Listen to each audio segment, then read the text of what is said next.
The Y Curve with Phil Dobbie and Roger Hearing. The Tories are looking down the barrel of electoral defeat next year, but what sort of party will they be afterwards? Senior ministers have been playing to the populist right on immigration, law and order, Europe and gender issues. And the Prime Minister has ended the extension of HS2 after a series of clumsy leaks. So just what is happening on the right of British politics? Has the soul of the most successful political organisation in Europe now moved unstoppably to the radical fringe? The Y Curve.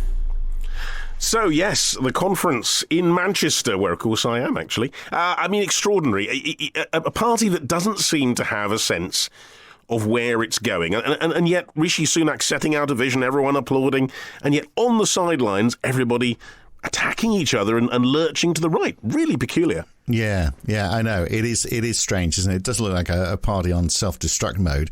But the bizarre thing as well, just badly managed. I mean, if they can't manage their own conference, how do they manage the country? So, for example, we all knew about that HS2 announcement before he made it, and he was denying it right up to the day when he actually gave that announcement. I don't think he cares. I think he's just decided he's got another 9 months, and then he's off to California. Who cares? Yeah. Well, I wonder whether that is where he's going to end up. And why did he bring his wife out? Why would he remind people, hey, look, here's my very wealthy wife, who you may remember was on a tax avoidance program through her non-dom status. Let's just remind you of that as well before we get stuck into things. Who told him that was a good idea? But then all the rest of it as well, not just Rishi, but Suella Braverman making the speech about a hurricane of refugees coming in. I mean, stuff that would embarrass most Tories, you would think, most of the time. And Penny Mordaunt's fight speech. I mean, there was a stage where you thought she was the moderate choice to lead the Tory party.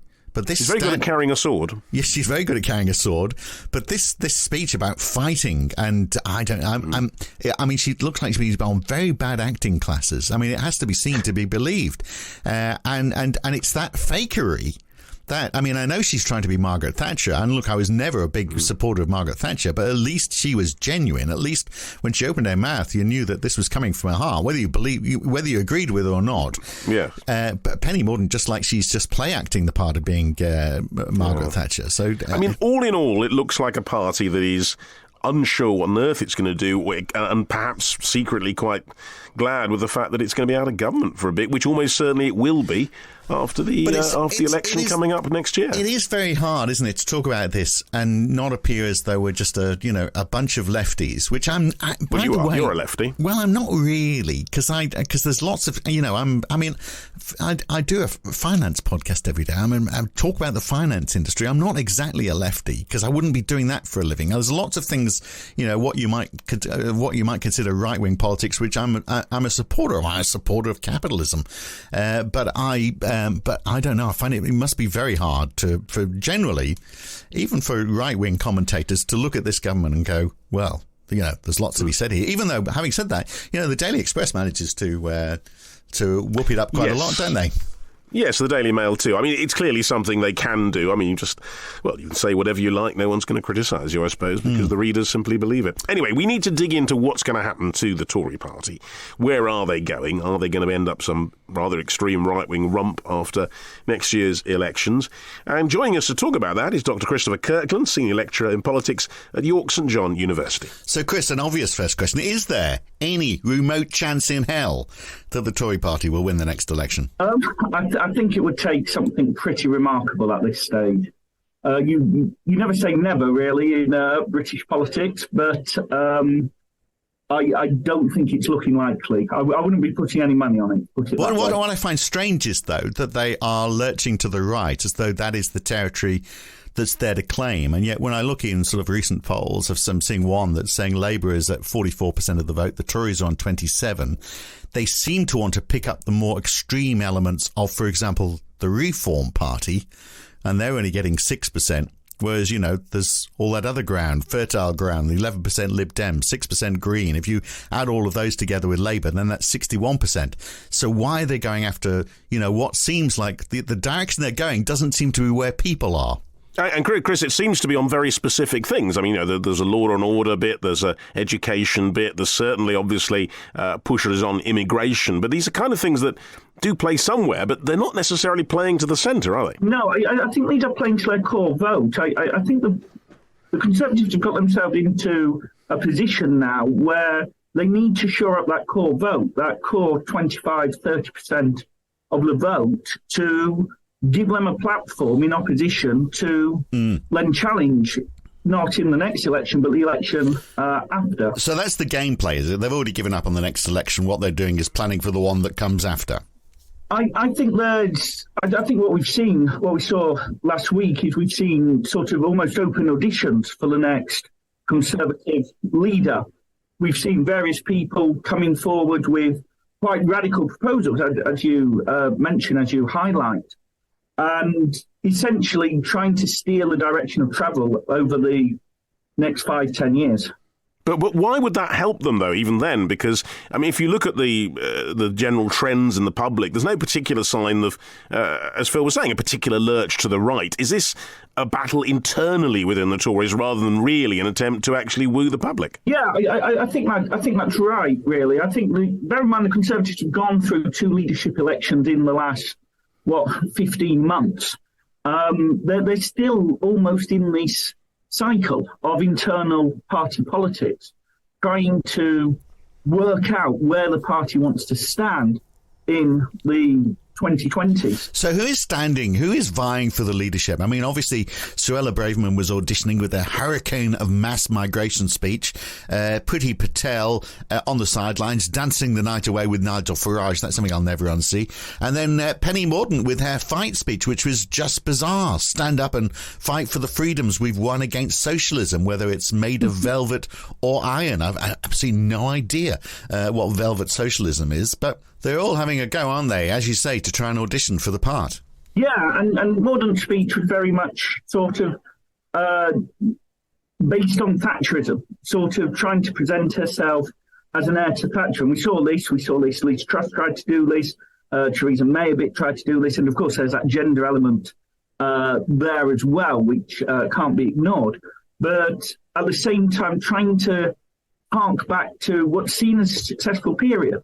Because ultimately, one thing that comes out of the conference, and one thing that comes out of the Conservative Party at the moment, is they don't particularly see the last 13 years as that successful. Nobody's wanting to defend particular policies. There's not a lot that comes out. Sunak's speech, was all about change. Very odd for a governing party to say we need change, essentially. Yeah. And he was talking about change after 30 years, and I was sort of doing the math and trying to work out what exactly happened 30 years ago that he was fixing on. Since Thatcher. He seemed to think it was the way politics had always been since then. I mean, is this an attempt really to say, well, all that happened under Cameron and under May and under Johnson and under Truss was nothing to do with us? Yeah, I think there's a bit of legacy preservation here, if we can start thinking of it. I realise Sunak's probably still got over a year in post if he wants to go to the full term. But he's talking about trying to do things a different way, trying to instigate change. Linked to this, also Liz Truss turns up and sort of tries to defend her legacy at the conference and say, actually, I was right all along. We do need lower tax cuts. A very bizarre thing to do, undermining her successor. So what do you see as the direction, then, of the party at the moment? Does it have a kind of coherence at all? No, I don't think it does, really. I think it's sort of lurching more towards the right. I think there are people on the right of the party, let's see, attacking institutions like the European Court of Human Rights and even the UN as an acceptable means of trying to instigate a rallying call, if you like, trying to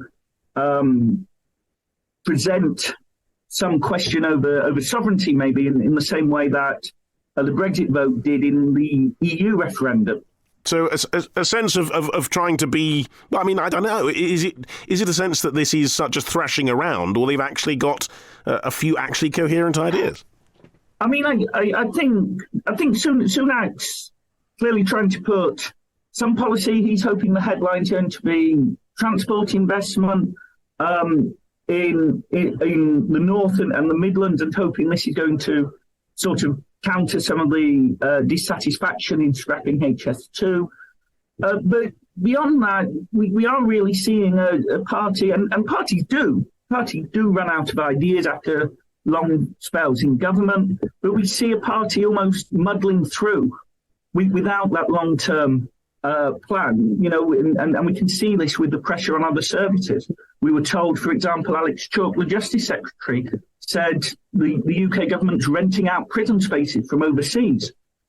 This was an announcement made at conference, something that you wouldn't really expect the government to be banging the drums about. No, banging the drums about problems that they have created. And he talks about being a man of vision, Rishi, but he's given away the vision of HS2 for this series of smaller projects, some of which have been previously announced, some of which have actually already been built and opened. He just didn't know about them, all summed up in a rush document that has a map on the front which shows Manchester, where Preston is, and references to northern towns like Southampton. I mean, it's full of mistakes. So it's obviously been rushed through, and 10% of the money saved from HS2 is going to be spent fixing potholes. None of this sounds particularly visionary, does it? No, and in a way, what you see here, you see, again, money being used to a sticking plaster. The HS2 money was going to be spent on rail. All of a sudden, that's now being broadened out into wider transport. And a lot of the pledges that Sunak mentioned explicitly in the speech is money that's previously been announced. So there is this question over whether all of the money saved, if we can use that term, in HS2 or not building HS2, will be reallocated to projects. So who's he trying to win over with that decision? I mean, was the HS2 so unpopular that he thinks he's going to pick up votes, or does he, in his heart of hearts, actually believe he's doing the right thing? You know, when he talks about how he's a man of change and he's doing making the difficult decisions that other people have avoided making. Do you think he believes it himself? I think there's a strategy here to sort of pass the buck, but do it in a very subtle way by saying, well, we're going to, as a government, we're going to have hundreds of transport projects, knowing full well that the Conservative Party and Sunak probably personally isn't going to have to make the decisions on them. This is passing it on for the next government. And when the costs are announced, or when it does materialise that these pledges are unfunded and the money simply isn't there, or it's not going to be there, then it's an attack line on the next government, which I fully expect to be a Labour government, to say, well, you've cancelled all these projects. We would have done these. But it's over to you. You've cancelled these. You've made a mess of trains and transport in the north. So it's basically laying booby traps for the next administration, setting them up to fail. So then, what about all the other this bizarre litany of things? Like, for example, we're not going to need 7 bins in our houses. I mean, no one ever said that we would.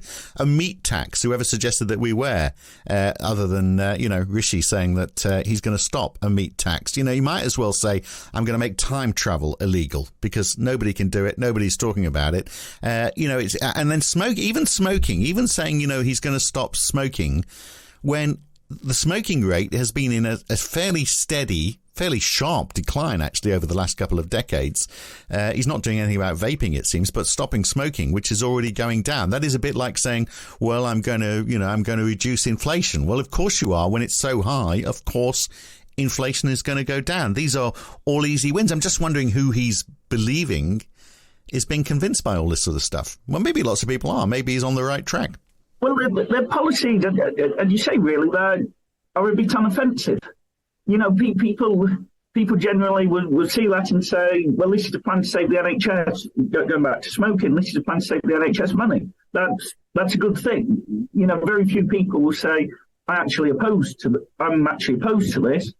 He's targeting what, as you correctly identify, is a very small group and a declining group of individuals within society, those who buy traditional cigarettes and tobacco products. He's basically seen as a win-win in that sense. And what about this anti-eco trend that there's been there? He's championing the car. He's pushing back against the idea of restricting new oil drilling and this kind of thing. He's definitely riding a particular horse there. But it seems, who on earth does that actually appeal to? Is it a big part of the electorate who are across about the costs that will come to them from things like ULEZ? I mean, is he actually going to a particular part of the electorate that's going to be productive for him? Well, I think it's an overreaction to the Uxbridge by-election, where this was seen as something that, or the expansion of ULEZ under the Labour Mayor Sadiq Khan was seen as something that cost the Labour Party that election. I think that election in Uxbridge has been over-examined to quite a large degree, and the Conservatives are taking from this. Actually, we're a nation of motorists. It's the car owners that are going to be essential in the next election. I don't think we're going to see sort of the Mondeo man or the defining voter in terms of cars, but that's sort of, I think, where this path has come from. So he's gone, hasn't he? As far as the Tory party is concerned, as we've been saying, people are auditioning, not particularly impressive people are auditioning for his role. He is gone at the next election, obviously. Yeah. Well, he can't survive a defeat, can he? You wouldn't have thought so. I mean, the tradition now is that party leaders resign after losing an election. Corbyn didn't in 2017. The last Conservative leader not to after losing an election was Ted Heath in 1974. You'd expect either Sunak to jump or be pushed quite quickly after an election defeat. And how unusual is it to have, I mean, arguing against that HS2 cancellation was bizarre, actually, isn't it? It's not the whole project, but it's completely meaningless going from just north of London to Birmingham, and whether that Euston development, because he's not really got any firm plans for that either. But anyway, all of that aside, however much of HS2 survives, how unusual is it to have two fairly recent former Conservative prime ministers talking out against it as though it was a bad decision? I mean, this is a party turning on itself. Yeah, absolutely. I mean, it's peculiar enough to have two or three former Conservative Party leaders that are still at the forefront of politics. Bear in mind, Liz Truss is still an MP. Theresa May is still an MP. It was an exception when Margaret Thatcher stayed on as an MP rather than resigning her seat after giving up the leadership in 1990. Having two former MPs, former Prime Ministers, on the backbenches is unusual and unique in itself. But the thing with HS2 is significant about identity, I think. A lot was made in 2019 of the Conservative Party winning the Red Wall, winning these voters in the Midlands and the north of England. These are the people who HS2 is meant to be connecting. These are the people who HS2 is benefiting by, not necessarily by the journey time from HS2, important though they are, but by freeing up capacity on the existing rail network. These are people who will feel the force of this decision, being HS2 being cut.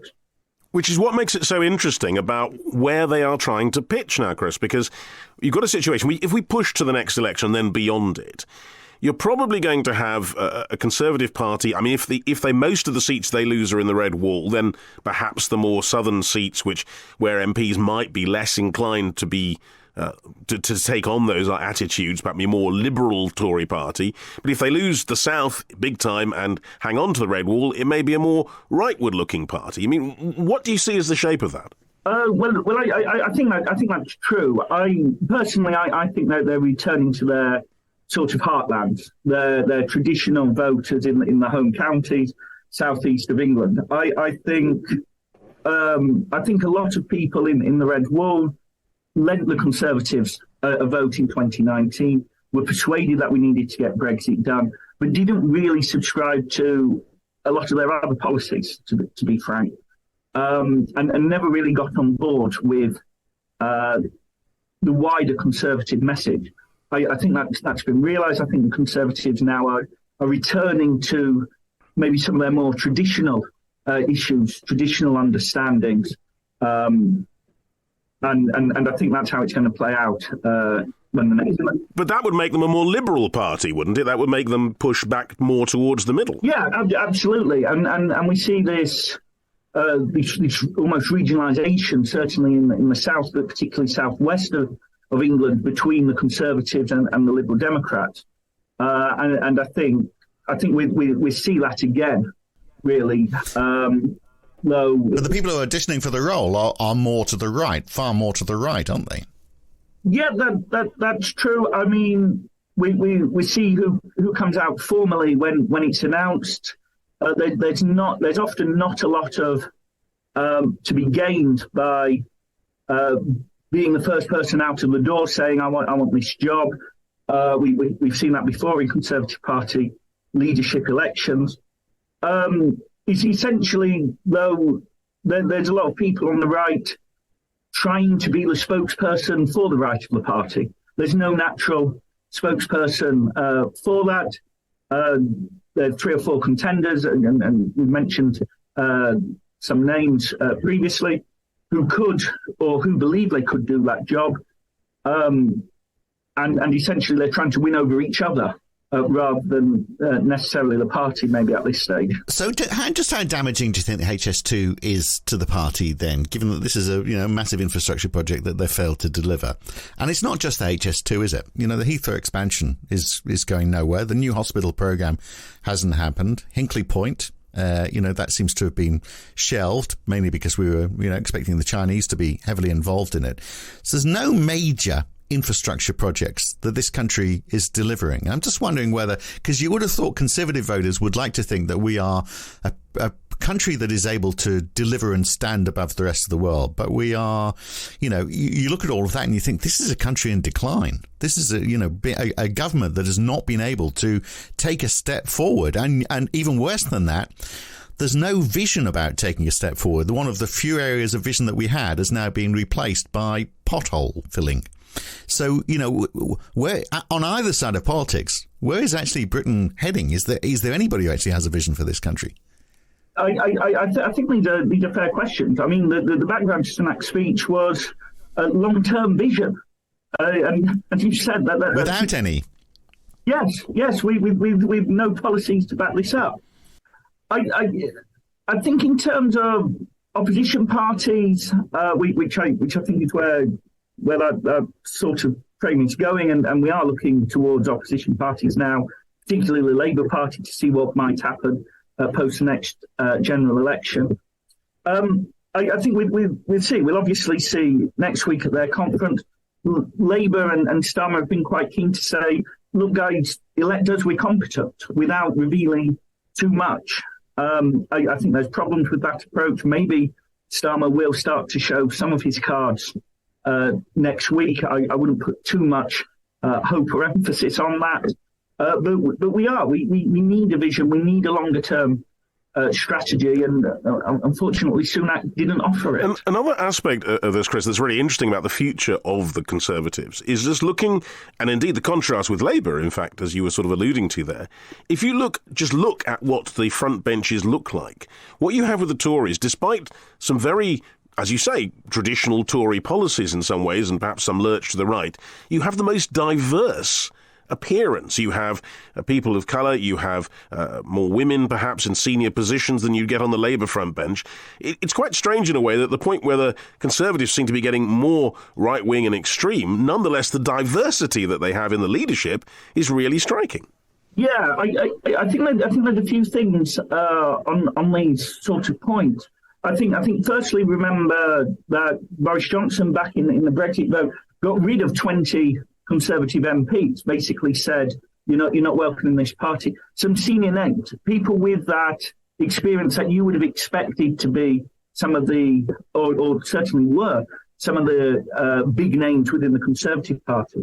That obviously opens up other opportunities for individuals. Linked to this, in 2019, you have the Conservative Party win seats that, frankly, they didn't expect to win. I think that's fair to say. They tell you they expected to win, and they thought they were going to win these seats, but they didn't really. I think that's a bit of posturing, if you like. And what this does is this gives opportunities to maybe a more diverse group of people, maybe people who aren't necessarily aligned to the same ideas. Boris Johnson famously said, of course, everybody in 2019 supported Brexit. But the question is that the only link between these people? And there are differences. There are fractions starting to emerge. So out of all those people that he got rid of, I mean, were there moderates in there that might have created a more of a balance for the party if he hadn't got shot of them? And yet that question, is it still all just Brexit? Is the party so divided because people are either for or against Brexit, and they just can't find a middle ground on anything because that issue is so divisive for the party and still for the country at large? I mean, I'm not sure the Conservative Party is thinking in terms of Brexit explicitly. I think they want to move on and get away from Brexit as quickly as possible possibly for obvious reasons in terms of how things have gone post-Brexit. But I think Brexit was so central. Brexit was central to UK politics for certainly between 2016 and 2020. And this led to a real lack of analysis in other policy areas.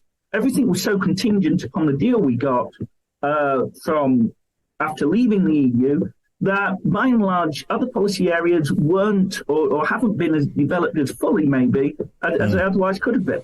Because getting back to vision, as far as they're concerned, Brexit was the vision, and all would somehow miraculously stem from that. And maybe they believe that. Yeah, and I think the other thing is imagine if the government commissioned a load of reports on something and then the Brexit deal didn't allow it and wasted all that time, effort, money, and so forth. That would have been a bit of a PR disaster, really, for any government. Never mind a Conservative government pursuing austerity politics. But perhaps the thing that's really grasping it at the moment is a development out of that, because half the pitch of Brexit was dealing with migration, with the people coming across in the boats or anything else. And that has obviously been a huge failure throughout this recent period as far as the Conservatives are concerned. But the fact that they are addressing that full on, and you had Suella Braverman talking about a hurricane of refugees coming, I mean, the kind of language you think, had it been said by someone who was not themselves of a migrant background, would just have been unacceptable anyway. But is that an issue that really will grasp people in the next election? Because that is something the Tories are really pushing still very hard in this drift to the right. Well, it is something they're pushing. I mean, I think language is either acceptable or unacceptable, irrespective of who you are. I know you weren't excusing Braverman's comments, but I think that's worth noting and pointing out. But don't you think, Chris, if anyone else had said it, it just wouldn't have been accepted at all, and it kind of was accepted, perhaps just because who was saying. And she was playing it to a particular crowd. Yeah, I mean, I think it was accepted within the Conservative Party. I think it's fair to say, or certain elements of the media with a lot of opposition elsewhere to it, shall we say. But the point is, these are things that, by and large, we do need to go back to Lee's longer-term visions over. We do need some answers to Lee's questions. And what the government's done is it's posed all of Lee's problems with no ability to solve it, no solutions. And in doing so, he fits quite nicely into the narrative that this government's different and Sunak isn't part of the same Conservative government that's been in power for 13 years, something he wants to push forward and claim. But he's highlighted these as problems, but the Rwanda policy literally won't get off the ground. There's no ability to do it. It goes fundamentally against a lot of the UK's international obligations. And there's no other... I mean, the government seems to have its hands tied behind its back. He can't really do anything or suggest anything to overcome it. So is the issue short-termism? I mean, because there isn't that vision. So the opposite of that is short-termism and sound bites for the media. And with so much media around, is that it? Is that the situation now for politics generally? And maybe this is the case around the world. The politicians aren't actually developing long-term policies because they're all they're concerned about is what their PR team is reckoning is going to get the most coverage through social media and on TV that because night. Because they want to get re-elected. I mean, it's the price of democracy, isn't it? Well, it's just like so long as you can make it through another day without getting hounded by the press. It's almost like how do we get through this week rather than how do we develop a coherent vision for the country. Chris, is that where the Tory party has found itself now, then, effectively? I think that's a pretty fair assessment. I mean, just to go back to the idea of short-termism, you can link this to things like austerity.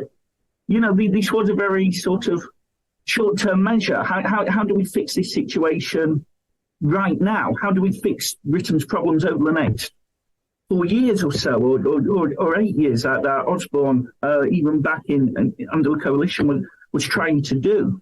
Longer-term planning does require investment. It requires investment in public services, in infrastructure, all these sorts of things that were just slashed essentially in the decade after 2010. So they will be hoping then, because that lack of investment obviously is the biggest problem the country faces. They will be saying, well, OK, we haven't done it. We're not going to continue to do it. We've only got to survive for another year. We'll leave it for the Labour Party. We know that it's an almost impossible task to do in one term of government. And either that means the government is going to go heavier into debt, or they're going to have to put taxes up. That's not going to be popular. We'll come sailing right back in there because, as you said earlier, we've set them up, and maybe they will drip feed more projects that they can't deliver over the next year as well. Yeah, and I mean, there's examples of this not just from the last week. Take the concrete crisis in school. The Education Secretary's first response to this apparently was, well, just last it out 15 months, then it's someone else's problem. All these sorts of things that essentially people are concerned with the optics. It is the optics. It's PR. It's whose watch does these schools literally collapse under is of more concern than long-term planning. Which is a horrible thought, really. That's what it's come to. But Chris, as we kind of draw this conversation to a close and look ahead, are we going to see beyond the election next year a party, the Conservative Party, effectively in the wilderness, possibly with a really quite small number of MPs for a lengthy period? I mean, that seems to be the conclusion of everything we've been saying. But do you think that's going to happen? Well, I think, as I say, I think the Conservative Party think they'll be out of office for one parliamentary term and then rise back in. I don't necessarily think that's going to happen. I think we've seen over the last 50 years in British politics, really, that once a government gets in, it's going to take something substantial to get the government out of office. We're also going to see a lot of problems, certainly related to the Trust mini budget, still coming through as people remortgage their house, as the housing market tries to accommodate some of those economic problems. And, of course, we've got the legacy of austerity. I think there's a lot, really, that the Labour Party can work with in office, much on the same way that the Conservative Party, certainly in the coalition period, whenever they were asked about economics, said, well, essentially, Labour trashed the economy. They didn't fix the roof while the sun was shining, and that excused a lot of their economic policies and a lot of the perceived failures within the British economy. So, Chris, if we were to play this tape to somebody in the Tory party, of course, they'd go, oh, yeah, well, you just got one of those woke lefty university lecturers, just pushing his barrel. And that sort of points to the issue that we face now, that politics is so divisive, isn't it? Everyone's picked a side. There's no way in the world you can get a group of people together to talk about actually what's best for the country, because everyone has drawn a line and they're standing on the inside of that line, holding a position without any shared vision for where we go for the country as a whole. Well, that's always been the case. I mean, that's not something new. I mean, polarisation in politics. I feel like it's got worse, though. Sure. What do you reckon, Chris? At the same time, this links back to sort of other things. And I remember in 2016, Michael Gove said the country had had enough of experts. Oh, yeah, those people. And this sort of willingness to attack anybody that disagrees with you and label it, whether you label it woke in terms of ideology or fake news, as Donald Trump did, and did relatively successfully in the United States. It's all from the same playbook, essentially. And that is a problem. I don't think it's particularly new. I think, though, it's becoming far more mainstream in terms of political parties. Well, we will see what the Labour Party brings up in their conference next week. I haven't got high hopes for any great vision coming from them either, to be honest with you, which then raises the question. Yeah. I mean, your observation that maybe it'll go to a Labour Party for a one-term government, and then swings back to the Tory Party. You'd have to assume it's going to be a less extreme Tory Party if we do see it move back. I think in terms of the one-term question, I think this is still open. I think Starmer needs to set out a positive vision, and we can see this. We see this in sort of Labour's big wins certainly in the post-war period, 45, 64, 97. At least rhetorically, had some notion of a positive vision. The New Jerusalems, the White Heat, New Labour, and Blair's modernisation. Now, whether you agree with those or not is another matter, but at least rhetorically there was something to hang your hat on, something to latch onto. Yeah, for example, a high-speed rail network through the backbone of the country. What about that? I just thought of that one just now. What about that? I think we can all coalesce around thinking that's probably not a good idea at this stage. Speak for yourself. Thanks very much for being with us, Chris. We'll be talking about Labour, of course, next week. But yeah, it's interesting to get a sense of where the Tories are and, well, where they might go in the future. Good talk, Chris. Thank you very much. Thank you. And that Labour Party conference next week, I mean, that's going to be interesting, isn't it? Because maybe they feel like they don't have to come up with a plan. Maybe they just think, well, we'll just keep quiet, we'll just whisper quietly and just watch the Tory party implode. In which case, there's no point in having a conference next week. They might as well just cancel it and say, look, it looks like we're going to win anyway. Just vote for us. But I mean, they obviously have to have a conference, and they've got to come out with some sort of statement, because I have no idea, absolutely no idea what the Labour Party stands for currently. Well, they're terrified. That's the point. They're terrified of saying something which someone somewhere will object to. They're so desperate to get votes that they don't want to say anything. So the fact they're not Tories is their best card. I mean, as various people said, all you'd have to do on the doorsteps is simply say, Liz Truss, and then people will vote for you. It's one of those things. It's almost automatic, so therefore they don't need to do anything. But interestingly, like the point Chris was making, the Labour governments in the past, white heater technology, the New Labour, there were visions.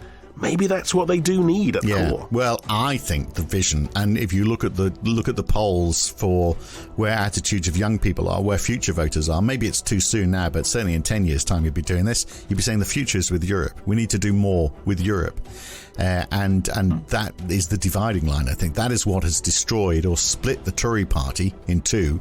That is responsible for a large part of the woes that we face in this country. That's why we've weathered the pandemic worse than most. But the Labour Party is not going to talk about going back into Europe. I mean, they try and avoid saying they can talk about, but he's already started down the road of saying, well, we want to develop a stronger relationship with Europe, and that would be the way to do it. So I wouldn't be surprised if we saw more of that, and that might be the smart way to do it. But look, we'll talk about all about next it week. Next week we will dive into that with one of the country's leading political commentators on the Labour Party, actually, Matthew Flinders of Sheffield University, and get a real sense of what Labour is going to put up. Is there a vision at all? All right, that's next week on The Why Curve. Thanks for listening today. Catch you then. Bye.